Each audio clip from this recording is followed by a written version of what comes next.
days, the British Raj tightened its control over Bombay. Fearing organized resistance, colonial authorities passed a law making it illegal for more than 20 Indians to gather for any political purpose. But on the city streets, a different reality took shape. Tens of thousands gathered in massive, coordinated crowds right in front of the authorities. The secret tool enabling this mass coordination was an unassuming sweet dumpling, the Modak. By centering their gatherings around the sacred consumption of this pastry, revolutionaries exploited the one blind spot the British refused to touch: religious custom. Long before it was used for espionage, the core of this pastry had to reach India. Millions of years ago, the highly buoyant coconut seed drifted across vast oceans, eventually taking root on tropical shores. In the ancient Vedic age, the coconut triggered a massive change in spiritual practice. Instead of animal sacrifice, practitioners began cracking open this monkey-faced nut on the altar as a peaceful, bloodless substitute. That white coconut flesh was grated and mixed with raw, dark jaggery. Cooks encased this sweet filling in a soft rice flour dough, meticulously folding it by hand into a pointed teardrop. They shaped it to look like a plump money bag, naming it the Modak, Sanskrit for joy. It became the preferred treat of the deity Ganesha, who earned the title Modakapriya, the one who loves the Modak. By the 12th century, these hailstones of rice and coconut moved from village altars into royal courts, flavored with expensive camphor and cardamom. The Modak didn't stay in India.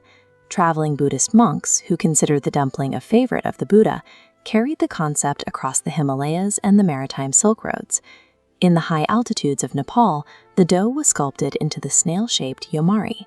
In Thailand, it became the kanam tom, rolled in freshly shredded coconut.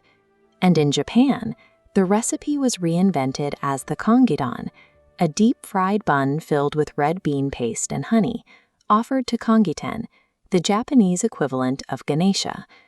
The Modak crossed the continent not by force, but by changing its form to fit every culture it touched. By the 19th century, new ingredients were arriving on the Indian coast via European colonial ships.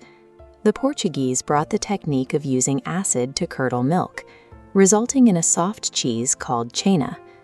Bengali sweet makers immediately began using this new texture to push the boundaries of the traditional stuffed dumpling.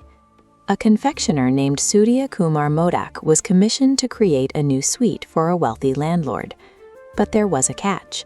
The landlord wanted to use the dessert to pull a prank on his new son-in-law. Surya Kumar molded the Portuguese cheese to look like a solid palm fruit, but he hid a secret chamber inside filled with liquid date palm jaggery. And when the unsuspecting groom finally took a bite, the pastry dramatically exploded, covering his face in sticky syrup. This invention, the Jol Bora Sandash, became a Bengali legend, a sweet that used a solid shell to hide a volatile surprise. In 1893, the British Raj was desperate to stop an organized uprising. They made groups larger than 20 people highly illegal, policing the streets of Bombay to ensure no political gatherings could take place. But the revolutionary Bal Gangadhar Tilak realized the British would never interfere with a religious festival for fear of a holy war. He took the private family ritual of honoring Ganesha and moved it into the public streets. Thousands gathered under the guise of sharing modaks. As they passed out the dumplings, they shared nationalist poetry and political strategies. To the British soldiers, it looked like a harmless religious feast. In reality, it was an unstoppable political network. By weaponizing a symbol of joy, Tilak mobilized the masses and broke the British ban without a single shot being fired. Every September, the streets of Mumbai still explode with this same energy. As millions gather for the festival, Tilak moved into the public eye. At the center of every celebration is the Modak, offered by the thousands to the deity of obstacles.